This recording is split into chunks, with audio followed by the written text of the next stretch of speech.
Hi everyone, and thank you for joining me for Tarot Foundations. This video is going to be about an hour in length. Before you get started with the bulk of the content of this video, do take time to gather some note-taking tools, pen, paper, pencil, whatever you would like to have handy. It is a very content-rich hour. I cover all sorts of things from the history of the tarot right through to some very innovative ways of using the tarot in energy healing and counseling and bodywork practices, which is something that I've personally been experimenting with for about a decade and a half at this point. My name is Laura. I've been a tarot card reader since I was 18 years old. And over the last nearly 3 decades at this point, I've been working and studying the tarot and integrating tarot and intuitive knowledge and wisdom with more energetic and healing work that's grounded in my own trainings as a yoga teacher and a yoga student. Some of the things I've been up to online that I have a mastery circle where I still teach over the last couple of decades include courses not only in tarot, but then taking the tarot into other trainings like healing with the archetypes and the chakra intuition system, which you see a little bit of on this page. I'll explain a little bit more about how that integration between the tarot and further energy healing works after this basic tarot foundations training is done. If you have a deck of tarot cards or playing cards handy already for this training, you're more than welcome to get them out. You're more than welcome to press pause on this video whenever you want to reference, if you want to get out a specific card or suit in your deck to look at as we go over some things in this training. That's the beauty of the video format. You can pause it at any time, of course. If you don't have a deck of tarot cards or a deck of playing cards with you right now, don't worry. You can still get a lot out of this training. And when you do acquire that deck that really speaks to you, and we have some work, we have some thoughts in this training about the decks that you might want to check out, you'll be ready to go. By the time you're done with this 1 hour or so Tarot Basics class today, you will know what you're doing enough with the tarot, believe it or not, to already be able to read quite competently with 56 of the 78 cards. And the other 22 won't be far behind that for you, as you will find out. This training shows you a way to start reading tarot right after you finish reading this class. You can pick up and start reading. And actually the better, the sooner you just sort of get into the work of reading and pulling cards for yourself, the better, because that's more experience, which generally makes you a much better reader over time. So the more you can read, the better. I find that one of the biggest hurdles for new readers is just sort of getting up the courage to start reading, to simply begin, because we have all these concepts about, how much we should know, or that do we know enough, or are we really right a lot of the time. And I just want to say to all of that, in my experience, your best bet is just to simply pick up the deck, shuffle the deck any way you want to, and jump right in and get started. So this training is designed to get you doing that. After this hour, you will have that confidence and be able to get started in that way, at least reading cards for yourself. And then if you want to stick around at the end of this training, I'll explain a little bit more about how if you like what you get here today in this class, how you can get on to some of my master classes and keep studying together. And that includes an opportunity to get a reading from me every 3 months, I believe, in our current mastery circle. So definitely stick around for that at the end of this training. Okay, well, we're going to jump right in and we're going to start out. I'm just going to cut to a pre-recorded Tarot Foundations class that I recorded a couple of years ago. It's good stuff. There's a lot of content in there. I hope you enjoy. Right in and just kind of give you the overview of today's class. We're going to spend a few minutes talking about where on earth the tarot came from, because there are many misconceptions about what the tarot is, and also what to use the tarot for. I use the tarot in some ways that when I first started learning the tarot over 20 years ago, I really had no idea how to use the tarot in some of the better ways. So I'm going to introduce you to all of that first of all. And then we're going to spend a little bit of time talking about what exactly tarot brings as a valuable component of an intuitive practice. Then we're going to get really in depth on some details in this training that are actually going to help you come away from this training knowing what you're doing. If you want to pick up a deck of cards, shuffle them and draw a couple and interpret those in an intuitive reading. You're going to be able to do that after this lesson, mainly because of this third and fourth part of the training, the bullet point where you see it says the 78 cards in 5 easy groups. We're going to have a handle on all of that by the end of today, to the extent that you'll be able to walk away from this training and pull a couple of cards and know what you're doing enough to get a good intuitive reading for yourself out of that. The numbered cards, you're going to have a sense of what the numbers in a tarot spread mean when you have the Ace of Cups or the 5 of Swords or the 7 of Pentacles or the 10 of Wands show up. You're going to know what that means by the end of this training today. That's pretty exciting for most people. You really are going to be able to do a reading after today. I'm going to give you some primers at the end of this class on how to do a first reading, and also how to take what you learn here with me today further. If you really you have an ambition to develop your psychic abilities, I'm going to have a bit of a chat about that at the end for those of you who are interested as well. So we're going to get started. Of course, this is a video-based training. One of the reasons that I like doing online workshops with video is because you can press pause anytime on this video. So I tend to be a little bit of a fast talker in these trainings, I suppose, because I do like to squeeze a lot of content in.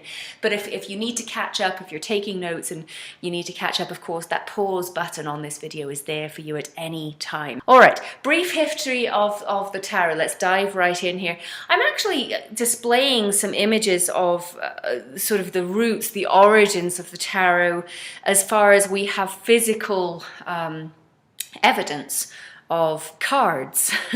And of course, cards are made out of paper and they don't last forever. So the tarot, as an intuitive device, as a tool for divining wisdom, goes back a lot further than the images you see on the screen of some of the more ancient roots of tarot cards. In the very the background of this image on this slide here, you see some Mamluk playing cards, some Persian playing cards that date back to the 14th and 15th century with their origins. But obviously paper cardstock doesn't usually hang out unless it's very well preserved longer than that. Most of the intact, complete original tarot decks that we have that still survive today are from Renaissance Italy. And in the foreground there you see a nice Italian tarot deck which has been reproduced. And some of you, if you're into the Italian Renaissance decks or the French decks, from the 1500s, 1600s, 1700s, and 1800s, you can still find nice reproductions of those decks. I tend to get into the more traditional decks. I think they're gorgeous. There was a time in ancient human history where the worldview of most humans was what some anthropologists call an animistic worldview. What is animism?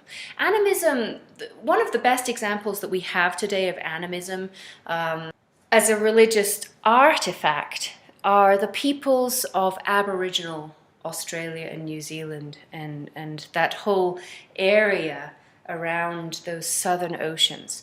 When we first, as Westerners, discovered these people, we got a sense of how ancient they were. Anthropologists had a field day studying Aboriginal tribes and cultures that they discovered around the world. Not just, I'm not talking about all of the horrible things that happened to those peoples, like they were basically dominated by Christianity, and the hegemony of religions that occurred was quite brutal and awful.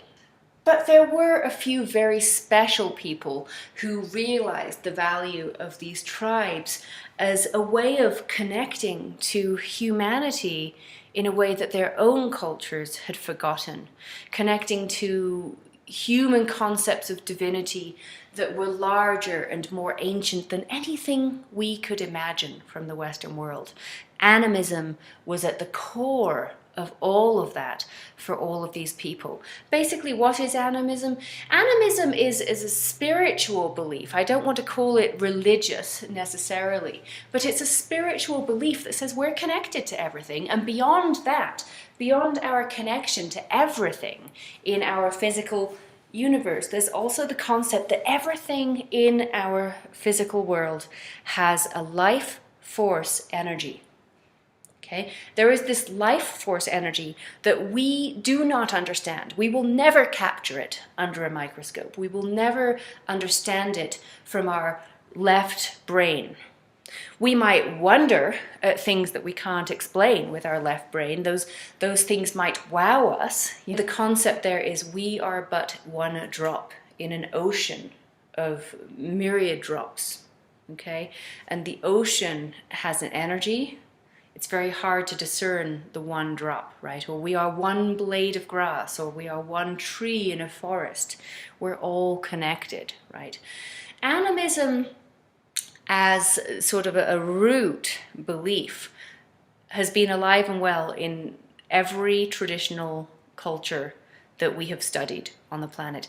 Every traditional culture that we came across that wasn't yet exposed to our Western rigor for science, and that Western rigor for science, positive in some ways. This is one of the ways that it cut us off. It cut us off from who we really were as humans, in this sense that we didn't believe anymore, or we weren't presented with the idea anymore that everything was connected and we were a part of something much bigger than our individual egoic little selves, right? So the tarot, how does this connect? How does this connect? A lot of people think the tarot came out of ancient mystic roots for the Western religions of the today, like there are roots from the tarot in Egypt. There are roots from the tarot in the Kabbalah. There are roots from the tarot here. You see the very background picture here is Persian Mamluk playing cards. This is the tarot's history that is usually discussed in a more scholarly domain.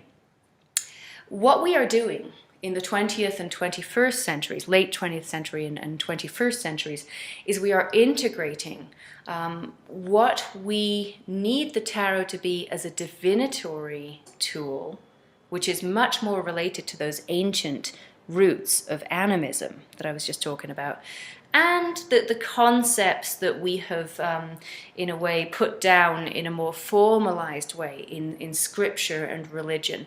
And we're bringing those two bodies of wisdom and usefulness for the tarot together.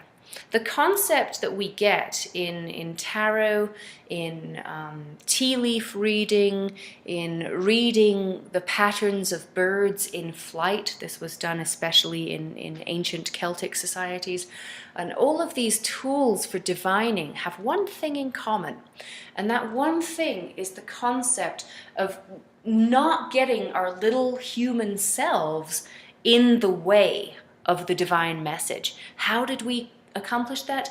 We threw in randomness. We threw in chaos. In other words, if we were going to read the pattern of a flock of birds in flight, and we were going to get a message from the pattern of that flock as they were forming their flight pattern over us, the concept there is we have nothing to do, really. We have no control over, I should say. We have no control over what that bird in flight pattern looks like. In the same way that we have no real control over the pattern that tea leaves make on the bottom of a cup, or coffee grounds, actually. We're functioning the same way in the ancient Near East and even present day.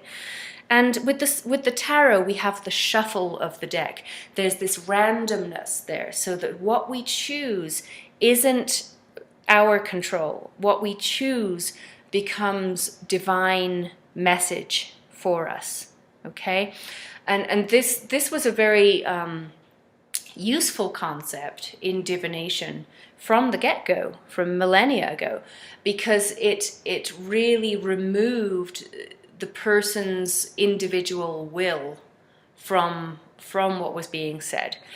And the power in there is huge. If you've ever done a reading, if you've ever experimented with divination of any sort, and something comes up and it just feels perfect for you, and you didn't choose that, it just randomly came up, right? That experience is an experience that goes back thousands and thousands and thousands of years in the way that humans connected to divine source for divine guidance and inspiration and wisdom to infuse their lives. So I'm going to talk a lot in the rest of this training about the details of what this number means and what that symbol means and what that suit is connected to energetically and elementally. And we're going to talk about patterns and groups that you can write down and analyze more. But I wanted to introduce the tarot really here as a concept of something that Western cultures in particular, post-industrial cultures in particular, 21st century humanity in particular needs in that sense, because it connects us to our roots and it opens up our minds and our bodies and our spirits to listening for divinity in the first place. Now that I've said that, and I've got some images on the screen saying, yes, the tarot is technically connected to playing cards, right? I'm going to show you the second slide of brief history of tarot, and then we will make it brief after this, and we'll go on to the nitty-gritty that's going to allow you to come away from this training and do your first reading, if you know, or do an initial reading. There are many images on this screen. The top two in the center there, on the left center top, you'll see a picture of a gentleman. He's holding a book underneath his trench coat there. That's Arthur Edward Waite, W-A-I-T-E. Arthur Edward Waite is a very important figure in real, like, tarot history.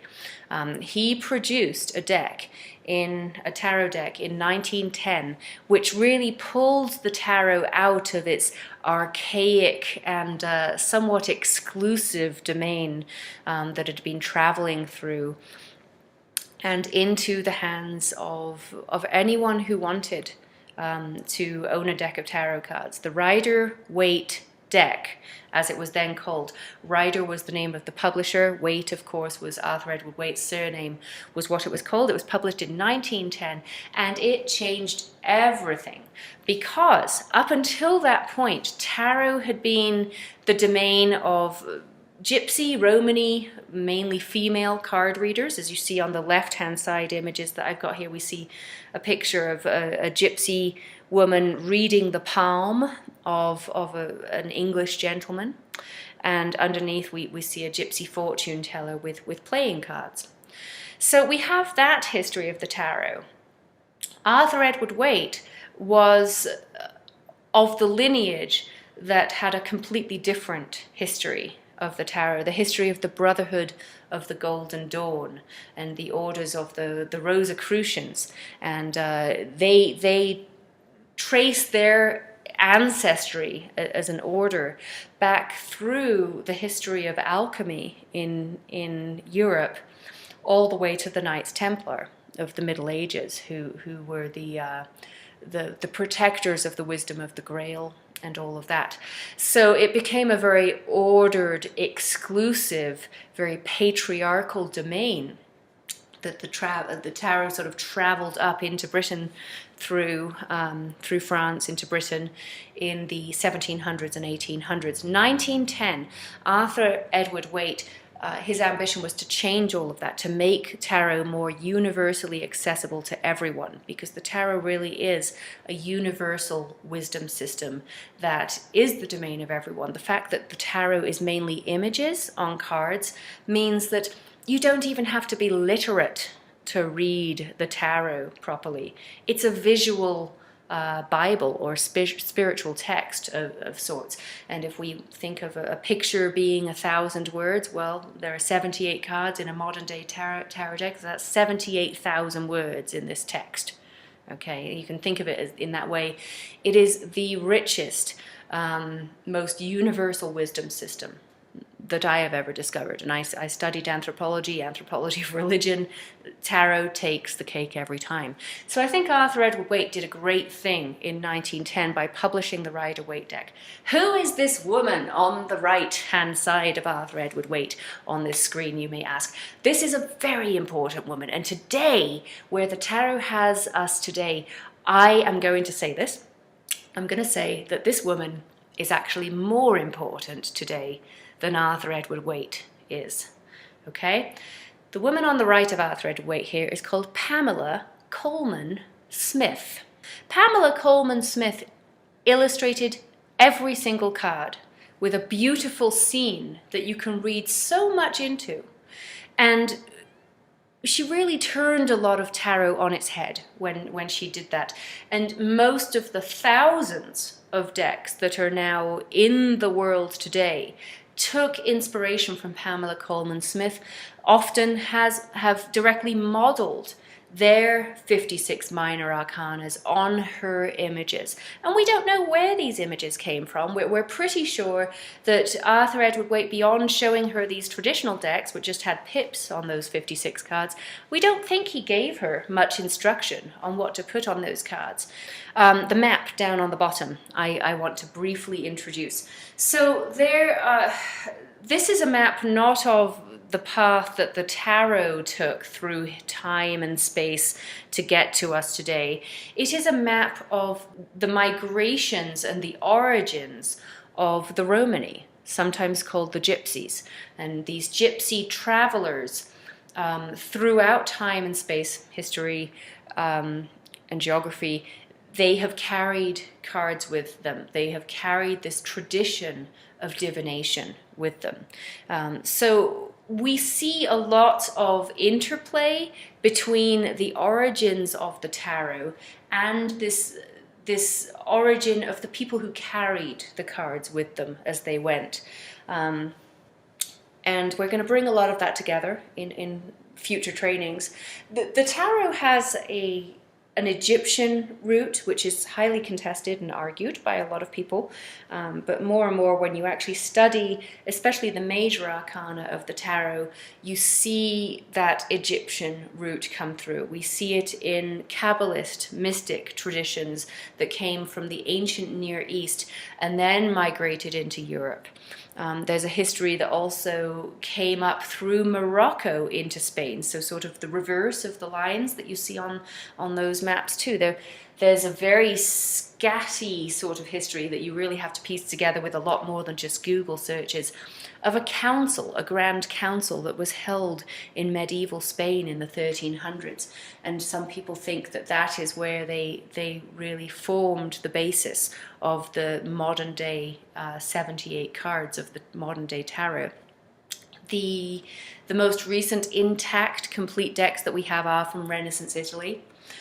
There's now this whole history that comes from Italy, probably traveled with people like Leonardo da Vinci up into Renaissance France, and then we have the 1800s. We have the occultists taking the tarot into their traditions with the Brotherhood of the Golden Dawn and the Rosicrucians. And then we have the interplay in Britain in the late 1800s and early 1900s with the British Zionist movement, which of course ended up influencing all the way back to the Near East with the establishment and founding of Israel in the 1940s. So the tarot has moved around in so many different areas of history and time and space, but it's really intriguing to me how the tarot and the ancient Persian and Indic traditions connect through this history as well. The Persians are the first people that we see with playing cards, and the Mamluk playing cards that I showed you on the previous slide. Let me bring those up again. There they are. They're gorgeous. These are every bit as much of the tarot's history as that more European history. So that's your brief history of the tarot, from ancient millennial animistic spiritualities lost in the mists of time up to today. Now, like I said, there are now thousands of different tarot cards in publication, tarot card decks in publication in the world.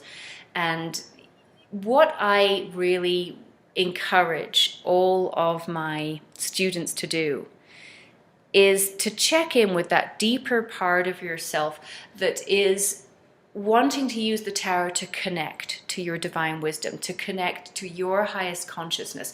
Know this history that I'm going to give you today, know these facts and numbers and symbols and all of that. But above all, the actual deck that you're going to be reading with, or the dozens of decks that I read with 20 years on, should be decks, or a deck, singular, that really speaks to you. The most important thing for you as a tarot card reader, connecting to your highest consciousness to bring in good intuitive wisdom, the stuff that's going to make you become psychic or develop your psychic powers. This is stuff that you're going to want to feel good about interacting with all day long. So when I started learning the tarot, I quickly became a card and deck collector. There are beautiful decks all over the place, and what you will learn with me in all of the trainings that you will ever get from me will work with any tarot deck that you want to work with. Okay, so let's have a look at what exactly tarot brings to an intuitive practice, and how I integrate tarot into my intuitive and psychic development courses and classes and teachings. In the middle of this page, before we read the writing on the right hand side, three things are highlighted here, and these are the three foundations of intuitive development.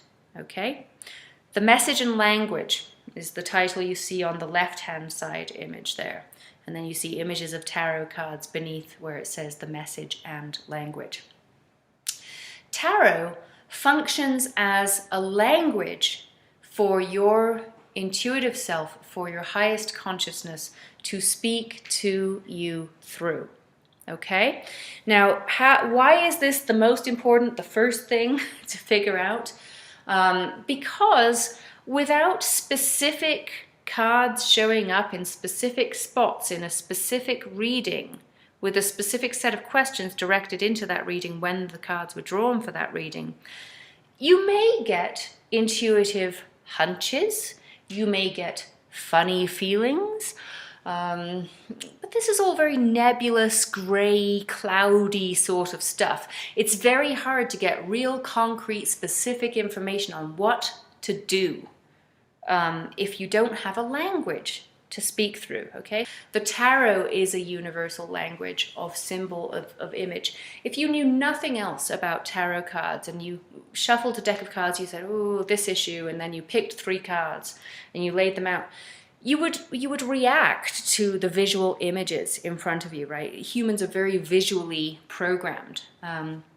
Cards give you different feelings, but they're different specific readings. And then when we get the numbers and the symbols and everything else involved in actually learning the tarot in a deeper way, of course, it becomes a complete language for your intuition to speak in a much clearer way to you than if you did not have a shared language with your intuition. So the message, the language, is vitally important when you are developing an intuitive practice. It is the first thing, and the tarot is the most extensive, the most elegant, the most sophisticated and richest language of any card-based divinatory system out there today.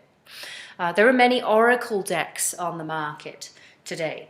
There are gorgeous oracle decks out there. I have a lot of them, but they pale in comparison to the tarot as a universal language. And for most of the time, when I am reading, especially for other people, but every day for myself also, I'll be reading with a tarot deck because I don't want to pigeonhole the knowledge that is coming through.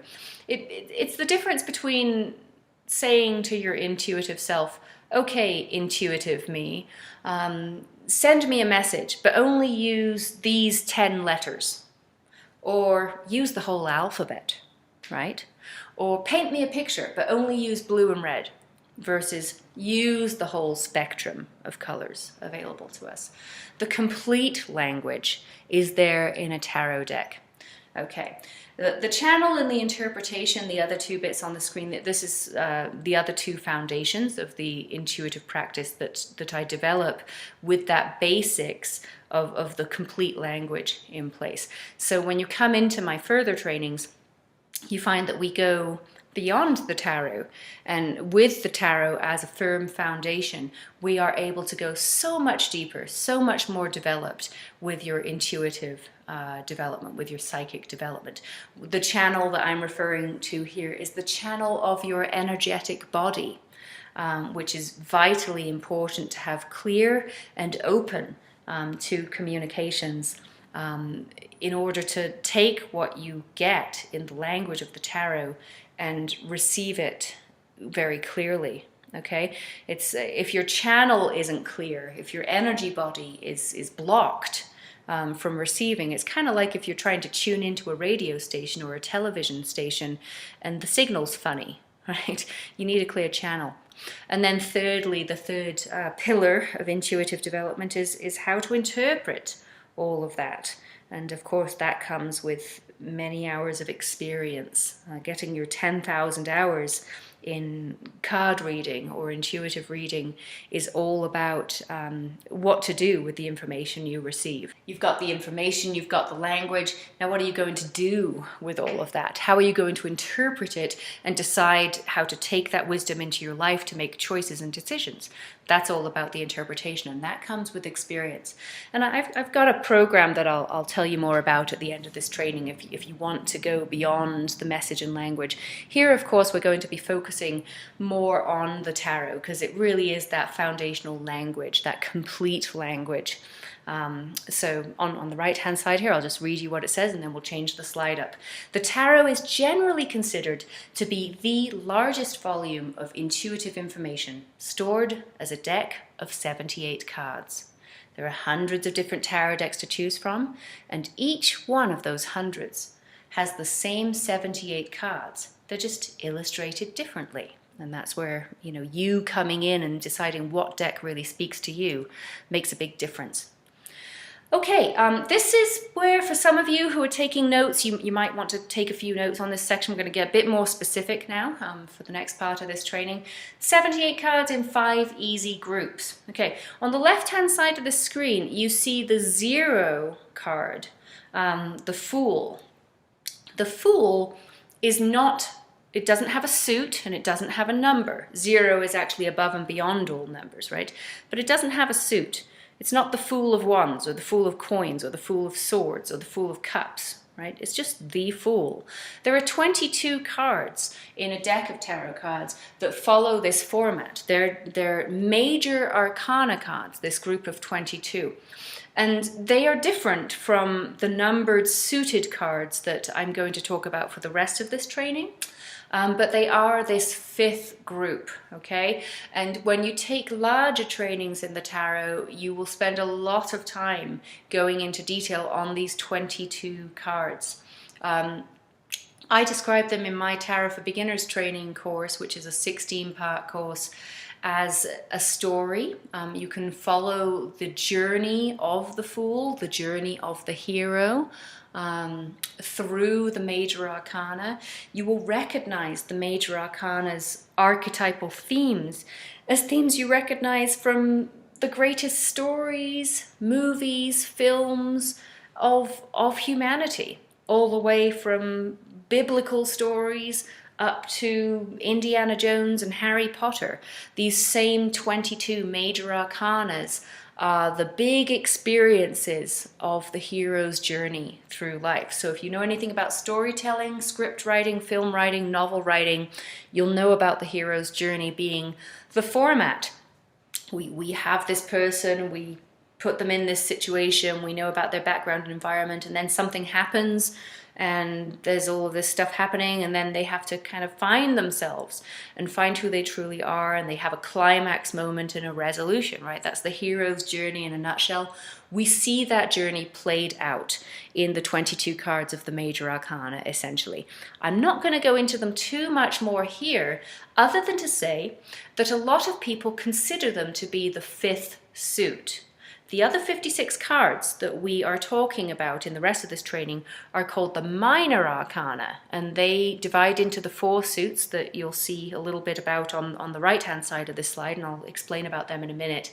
The 5th suit, the major arcana, I've just got the Fool up here, there's 22 of those cards. We're not going to have time to go into them too much here today, but the 5th suit is the suit that relates to the 5th element. Okay, the 4 elements correspond to the 4 suits. We're going to have a look at them in a minute: fire, earth, air, and water, energetically, elementally. The 5th suit would be the element of ether, which is connected to spirit. The major arcana sort of represent our soul's path and progress through our life. In many ways. When a major arcana card comes up in a reading, it's a big deal. When I do a 10-card spread that is called a Celtic cross spread, one of the oldest spreads known from the tarot, and I use that spread weekly for myself and for most of my readings with other people. But the 10-card spread, I look and I see how many of the cards that show up are major arcana cards. How many of those 10 are in this 22-card group of majors? These are the big deal cards. These are the big life moment cards. They're often when they show up in a position in a reading, I know something major is going on with the connection to whatever that position is about.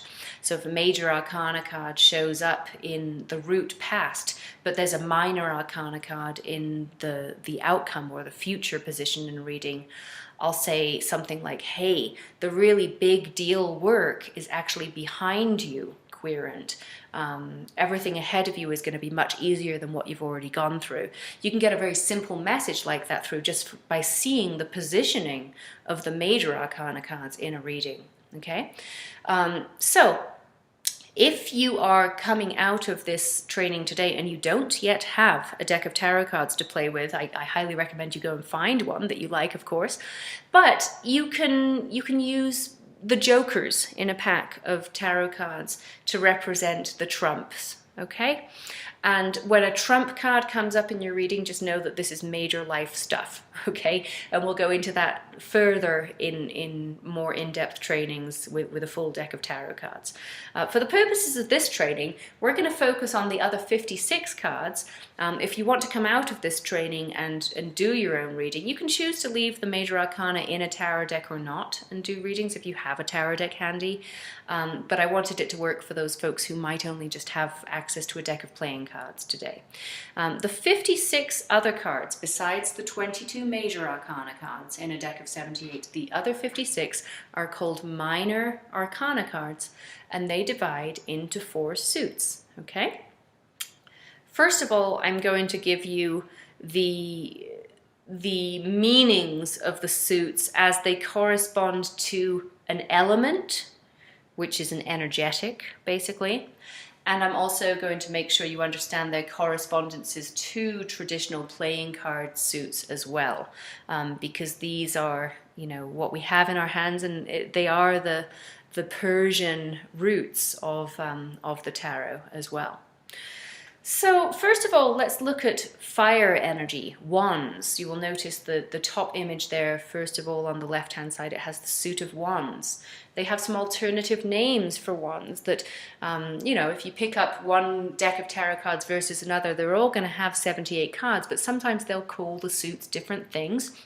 Some of the examples here for other names for wands are batons, rods, or staves, and they correspond to the suit of clubs. Okay, wands are connected to fire elementally, and what I usually say, you'll see a few words under there in red that you could connect and they might resonate with you. My favorite words for what wands are all about are creativity and passion. Okay, in the Western United States, I'm originally from the United Kingdom of Great Britain and Northern Ireland, but today I live in sunny Arizona.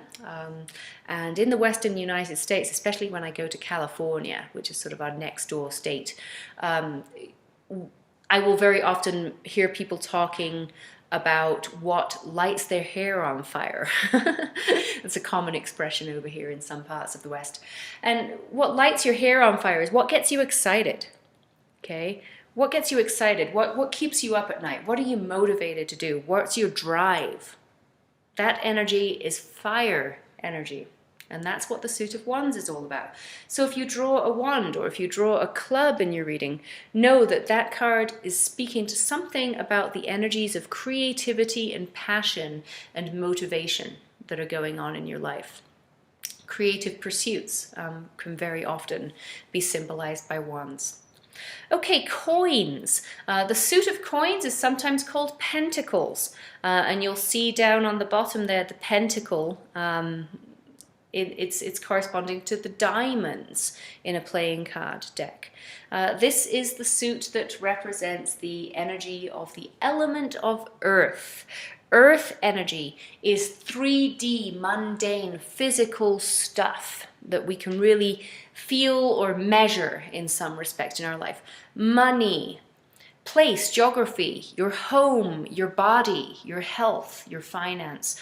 All of these things are the stuff of pentacles, coins, discs. Okay, I have several decks that draw their inspiration from native cultures around the world that call this deck stones or crystals or something like that.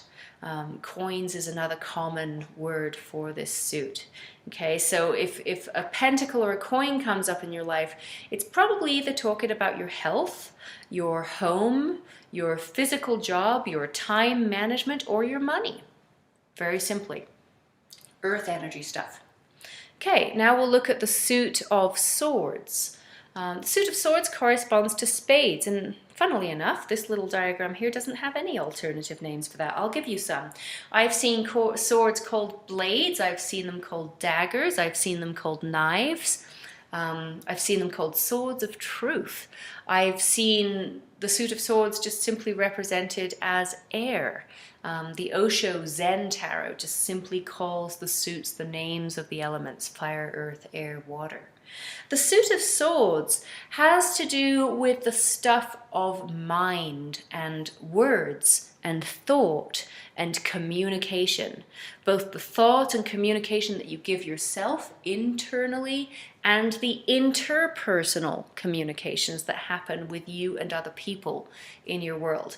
A lot of the time, the swords, especially in more traditionally illustrated decks, they illustrate a fair deal of conflict, because most of our conflict today is conflict of words, although that sword as a concept with conflict is very often there. Okay, so our mind can cut through chatter, it can cut through confusion. The mind has this power. But the mind can also kind of be monkey mind, right, and lead us down confusing rabbit holes that you know, misunderstandings come from. So the suit of swords, more than any other suit, is to do with conflict a little bit too. Finally, the suit of cups, water energy. relates to chalices, or in a traditional playing card deck, these are your hearts, okay? It is the stuff of emotion and relationship, the domain of feeling. The feeling realm is interpreted as cups. So if you have a cup come up, this is an emotional issue, versus if you have a coin come up or a pentacle, this is a financial issue, for instance, just to keep things really simple there. So in summary, 5 easy groups here. The major arcana, we talked about a little bit, the hero's journey, the soul path, the big stuff. And then the minor arcana, the other 56, they're divided into these 4 suits. Wands are fire energy, creativity and passion. Coins or pentacles relate to diamonds. They are earth energy, mundane, physical world, 3D stuff that you can measure. Health, well-being, finances, etc. Air energy is the suit of swords, relating to mind, mental, thought, communication, right? And spades in a traditional deck connect to swords. And then the cups are the hearts in a playing card deck, and they're related to water elementally and to the domain of feeling. There you go. So once you have these groups down, by the way, you can get a lot of information just by drawing a card, and you'll be able to interpret a little bit about what that card is saying coming up. Okay, the numbered cards, tarot numerology in a nutshell. I'm not going to have too much time to go over these individually. I'm going to do them very briefly here. You can pause and write these down if you want. If I have an ace come up, aces are ones. They're all to do with potential, new beginnings and potential. Twos have a two-ness about them. When we feel the number 2, we feel 2 things. How are those 2 things relating? Aspects of duality, making choices or decisions, balancing 2 things, harmonizing 2 things, 2 things being attracted to each other or repulsed by each other, kind of like 2 sides of a magnet. These are all issues to do with two-ness, right? Polarity. So 2s will represent all of those sort of things. 3s represent gaining momentum, or very often I'll say getting a ball rolling with the energy of whatever suit comes up for them. Building on the foundation of the 1 and the 2, we have the 3. You can a lot of people imagine a triangle when they think of the number 3, because that has 3 sides. The triangle's top 2 sides have to rest sort of on the bottom side. Visually, you can kind of see that, right? So you get your foundation in place with the aces and 2s of a suit, and then the 3 is all about getting a ball rolling, gaining momentum with the energies that are up. 4s. 4 is a very stable number. 4s, we think of boxes, we think of squares, we think of very stable structures. And lo and behold, the number 4 represents finding that stability, finding control, commanding the situation from that center of stability and control. That's what the number 4 usually represents in some way. The number 5. There's numbers 1 through 10 in the tarot numbered cards. So the number 5 is slap bang in the middle. And that really helps me remember that the 5 is all about big upheaval, big change, big transformation. If there's a big change in the domain of a suit's energy, the number 5 will show up. Okay. The 6s are an even number. They're all about rebalancing after the great change that you may have seen in a 5 coming up. It's the next step in the story. There's been a big change. Now we have to rebalance. Okay. The 7s are all about fine-tuning or tweaking whatever's going on with that suit, refining energy, finding inspiration, that energy for the next little shift. It's not a big change like a 5, but it's still a change as a 7. The 8s represent sort of doing a deep dive into the energies of the suit, very often a deep withdrawal, a turning inward, a real point of honesty. 8s can be quite uncomfortable for a lot of people for those reasons, and they often include overcoming feelings of trappedness along with that withdrawal and deep dive energy. The 9s are almost at the 10. We're culminating. Everything's coming to fruition. We're sort of putting the final touches on things ready for the 10, which represents completion. Completion and endings, happily ever afters, or just, bang the nail on the coffin and be done with it. Those are both different variations of coming full circle into completion with 10. A 10 is a 1 and a 0, right? It's 1 plus infinity in a sense. So they're completions and endings. The last thing I want to say about the numbered cards here, this really is tarot numerology in a nutshell. Pause if you want to write these down, or sign up for the full course, and I'll talk more about all of these at length. But there's a real difference energetically. Even if you can't remember all of these little things I've said about all of the different cards here, there is a real difference between odd numbered cards, aces, threes, fives, sevens, and nines, versus the even number cards. The odd cards, if you have an odd card come up, all you really have to remember is, oh, there's something new, so therefore there's something changing when there's an odd card. The evens are about evening that change out, rebalancing, finding balance. Okay, so if you have an even number card, you're going to be dealing with issues to do with balancing and finding harmony, and the odds are all about change in some respect, the 5 being the largest change because it's right there in the middle.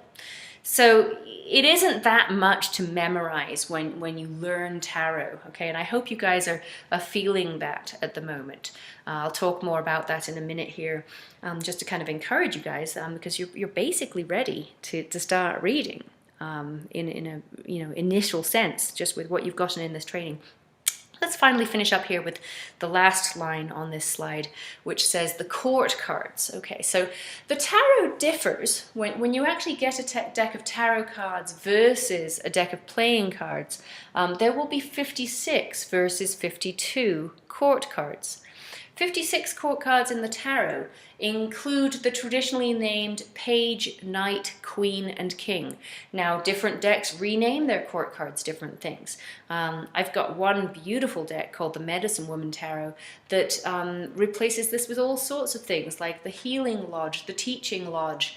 The lodges are kind of the places that the suits experience happen in, and that's a court experience in that deck. Another deck that I can think of right off the top of my head that does really interesting things with the court card, they go actually back down to 3 court cards in this deck, is the Daughters of the Moon Tarot by Fiona Morgan. And this is a very feminist influenced deck. It's a big round deck, and instead of Page, Knight, Queen, King, she has chosen Maiden, Mother, and Crone as her 3 courts. The triple goddess, the 3 stages of womanhood, etc.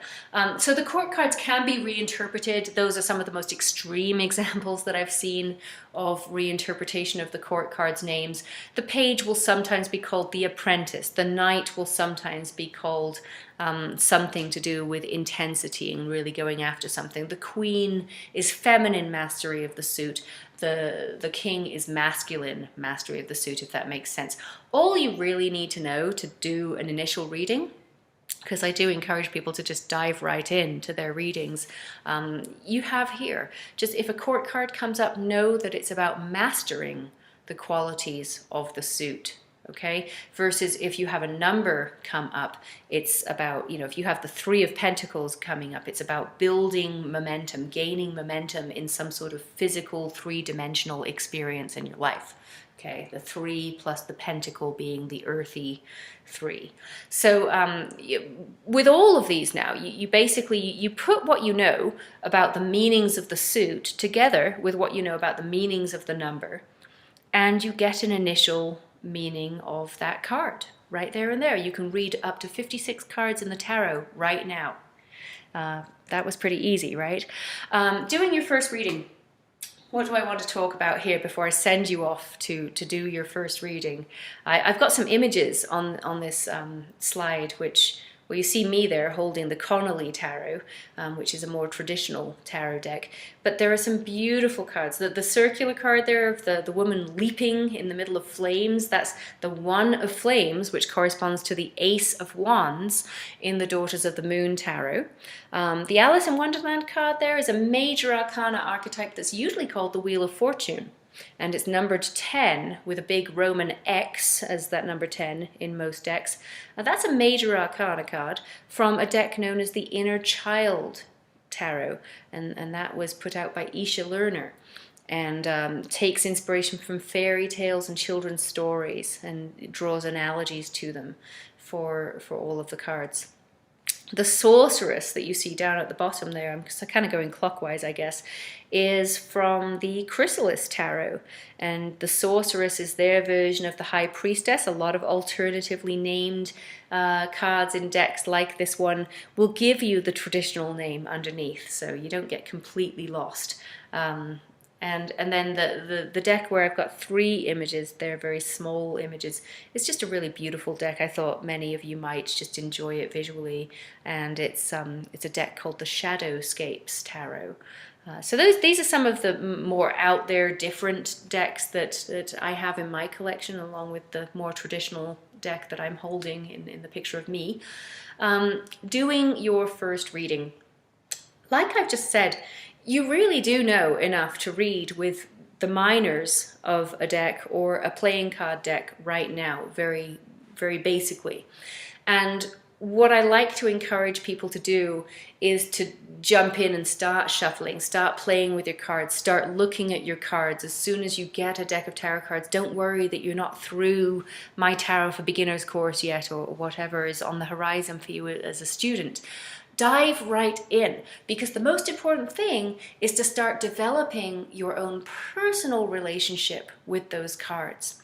If you want to read a card a day and keep a little journal of what comes up and what's going on in your life and what it seemed to be about, you draw the card in the morning, see how your day goes, and see if looking back on that card at night you can get some insight as to why that card may have come up for you. That's one exercise. You can do whatever exercise you want, but that's one that I really rate for a lot of initial readings. The most important thing is to begin. The most important thing is to begin.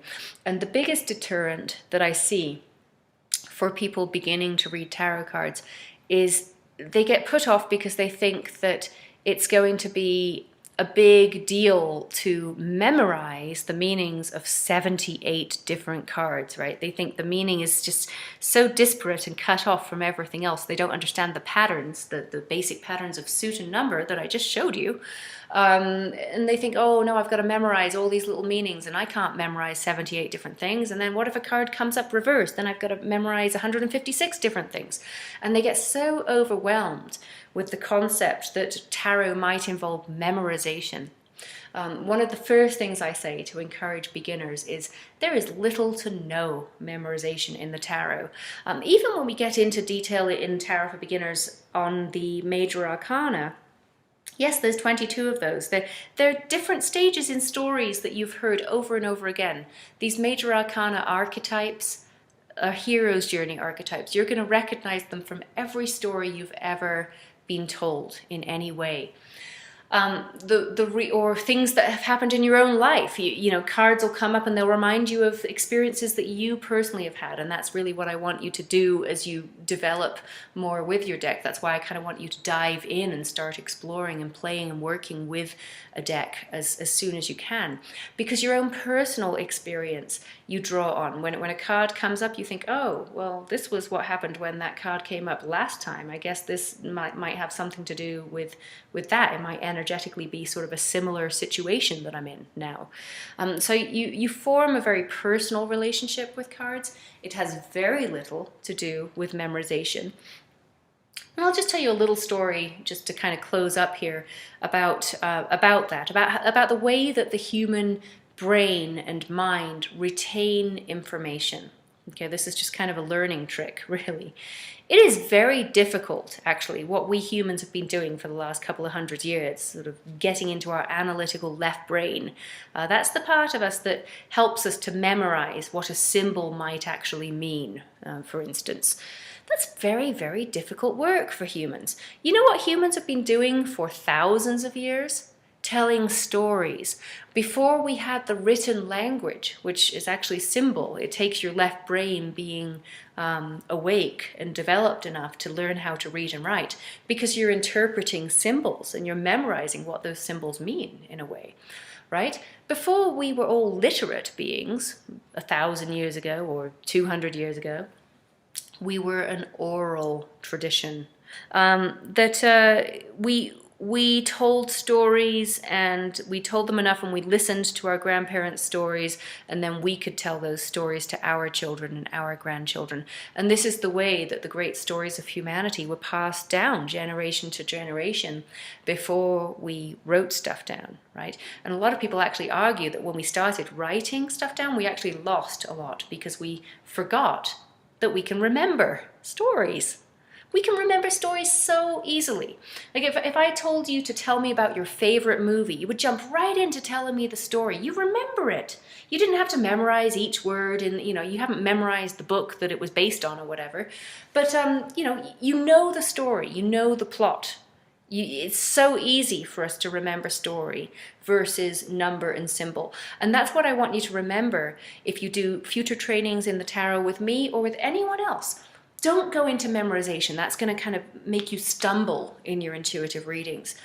Trust that you know the gist of what's going on with the cards, and you will do more and more, especially if you take more courses with me. I'll tell you stories and more stories, and you will get these with very little memorization. The most important thing right now is to dive in and start playing with the cards.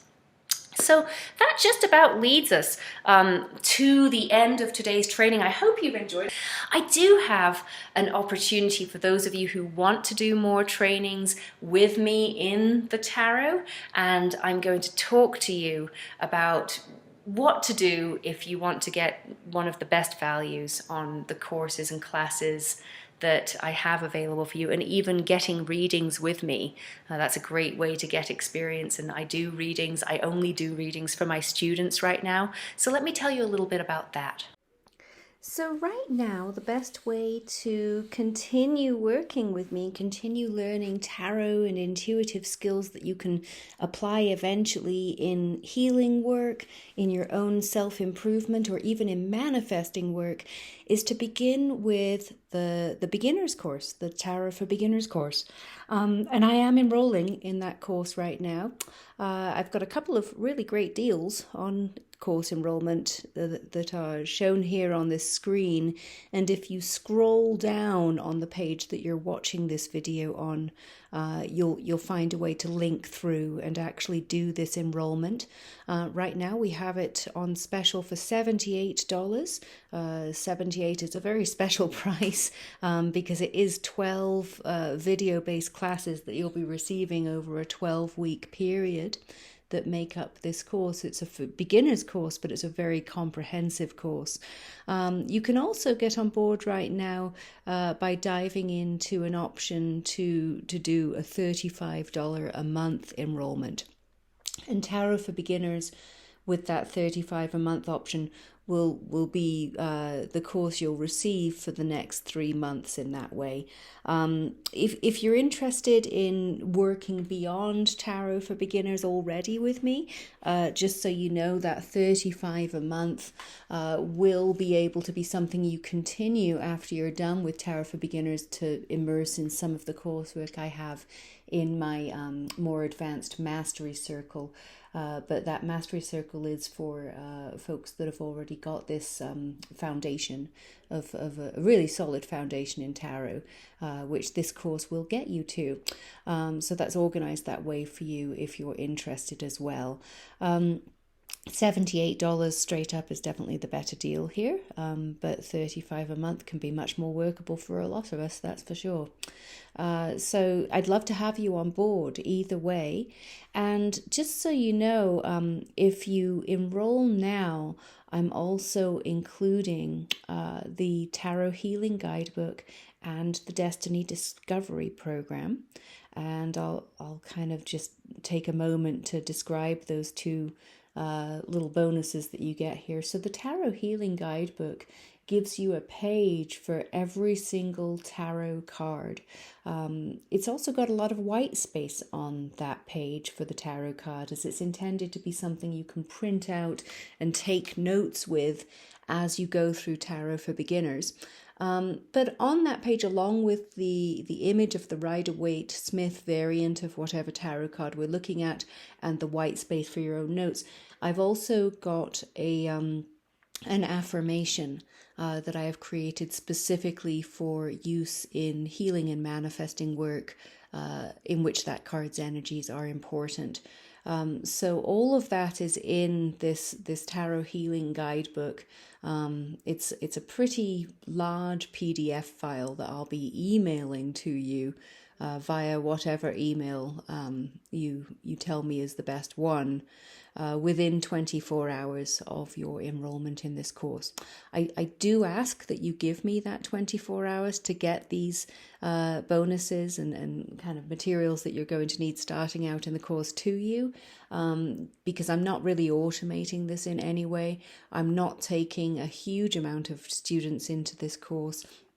So I'm just doing everything myself. So I can promise you I'm one person, but within 24 hours of you putting your enrollment in, I will get these bonus materials to you. So that's the Tarot Healing Guidebook.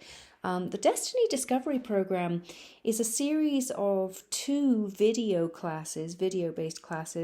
They work like the rest of the course will, and like this video does. You just press play, you pause whenever you need to, and you go through the video class at your own pace. The Destiny Discovery Program's video classes cover 2 ways of discovering archetypes, tarot-based archetypes, that are especially important and influential for you in your life. And after you go through this, you're also going to be able to help other people discover their dominant tarot archetypes as well. And going into the Tarot for Beginners course and all of my coursework, I think these are just discovering what your dominant archetypes are. Can be really informative. As you go through the coursework, you'll be doing practice readings for yourself and possibly for other people too.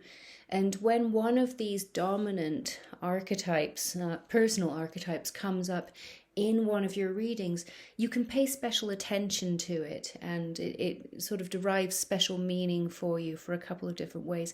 So there are 2 different methods for discovering 2 different types of dominant archetype for your life that are included in the Destiny Discovery Program. Excuse me. One of them is based on your birth date and the numbers in your birthday.